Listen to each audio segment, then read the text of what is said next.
Hello दोस्तों, welcome to my channel psychology Gurukul. आज मैं जिस टॉपिक के ऊपर बात करने वाली हूँ वो है बाल वाटिका। एक 3 साल का बच्चा जो शायद अभी अपने घर से, अपनी माँ की गोद से बाहर की दुनिया को समझने की कोशिश कर रहा है। तो क्या हम इतने छोटे बच्चे से एक्सपेक्ट कर सकते हैं कि वो सीधे स्कूल जाकर बाउंड्रीज को समझे, रूल्स को समझे, शेयरिंग करना सीखे?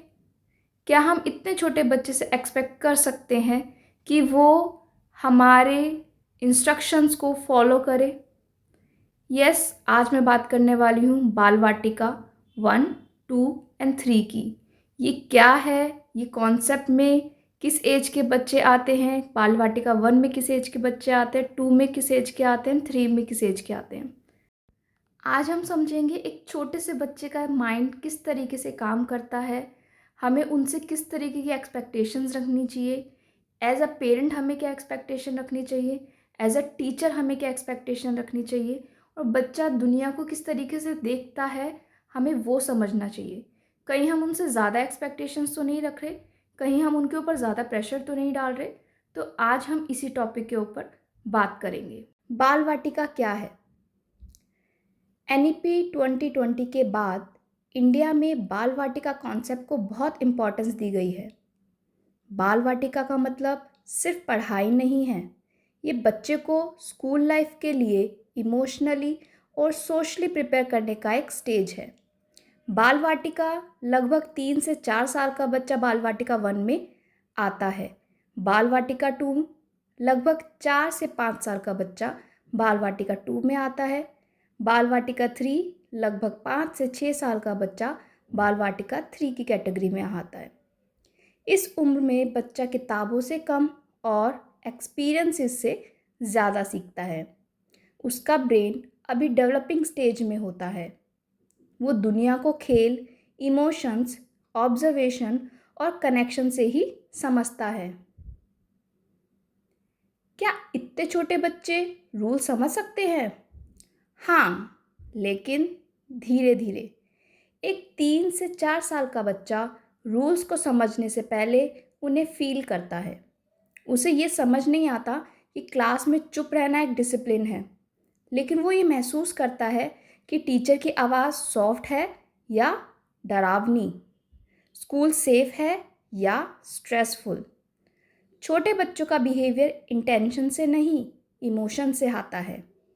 अगर बच्चा भाग रहा है तो ज़रूरी नहीं कि वो बैड मैनर्स दिखा रहा है। हो सकता है वो एंशियस हो, एक्साइटेड हो या एनवायरनमेंट उसके लिए नया हो। अगर बच्चा शेयरिंग नहीं कर रहा तो इसका मतलब ये नहीं कि वो सेल्फिश है। उसका ब्रेन अभी माइंड और अदर्स का कॉन्सेप्ट सीख रहा है। अगर बच्चा बार बार अपने पेरेंट्स को ढूंढ रहा है तो इसका मतलब ये नहीं कि वो स्टबर्न है। इसका मतलब है वो इमोशनली सिक्योर फील करना चाहता है। हमें याद रखना होगा, बाल वाटिका के बच्चे मिनी एडल्ट्स नहीं होते। पेरेंट्स की गलतियाँ। कई बार पेरेंट्स अननोइंगली बहुत जल्दी एक्सपेक्टेशंस रखने लगते हैं। देखो, शर्मा जी का बच्चा तो पोएम्स भी बोल लेता है, तुम इतना रोते क्यों हो?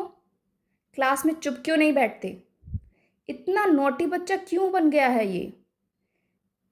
दोस्तों, लेकिन कंपैरिजन बच्चे का कॉन्फिडेंस तोड़ रहा है।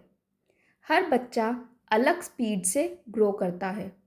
कुछ बच्चे जल्दी बोलते हैं, कुछ जल्दी सोशलाइज करते हैं, कुछ को एडजस्टमेंट में टाइम लगता है। पेरेंट्स को ये समझना होगा कि बाल वाटिका गोल सिर्फ ABCD सिखाना नहीं है, बल्कि emotional safety, confidence, curiosity, communication, social bonding, ये सब फाउंडेशंस एक बच्चे में एक एज के अकॉर्डिंगली टाइमली डेवलप हो जाते हैं। टीचर्स को क्या करना चाहिए? बाल वाटिका टीचर्स सिर्फ पढ़ाने वाली टीचर्स नहीं होती, वो बच्चे की फर्स्ट इमोशनल गाइड होती है। एक छोटे बच्चे को सबसे पहले सेफ फील करवाना ज़रूरी है। अब इसमें टीचर्स को क्या करना चाहिए? पहला, डर नहीं, कनेक्शन बनाइए। अगर बच्चा रो रहा है तो उसे शर्मिंदा मत कीजिए, उसके इमोशन को एक्सेप्ट कीजिए। उसे समझाइए कि बच्चे अभी देखो आप अपने फ्रेंड्स के साथ खेलो, उसके बाद आपके मम्मी पापा आएंगे आपको लेने के लिए। रूल्स धीरे धीरे सिखाइए। एकदम स्ट्रिक्ट डिसिप्लिन छोटे बच्चों पर प्रेशर बना सकता है। रूटीन रिपीटेशन से बच्चा नेचुरली सीखने लगता है। प्ले बेस्ड लर्निंग अपनाइए। इस उम्र में खेल ही लर्निंग है। Songs, stories, role play, art activities brain development में बहुत मदद करती हैं। अपनी क्लासरूम में इसी तरीके की एक्टिविटीज़ से बच्चे को सिखाइए। लेबलिंग करना अवॉइड कीजिए। ये बच्चा तो बहुत नॉटी है, ये बच्चा तो बहुत वीक है, ये बच्चा तो बात ही नहीं मानता, ये बच्चा तो रेड फ्लैग है। ऐसे लेबल्स बच्चे की सेल्फ इमेज पर असर डालते हैं। तो बीइंग अ टीचर आपको लेबल करना अवॉइड करना चाहिए। पेरेंट से पार्टनरशिप रखिए। टीचर और पेरेंट कंपटीशन में नहीं, सेम टीम में होने चाहिए। पेरेंट्स को घर पर क्या करना चाहिए? घर पर पेरेंट्स छोटी छोटी चीज़ों से बच्चों को सपोर्ट कर सकते हैं। जैसे डेली रूटीन बनाइए।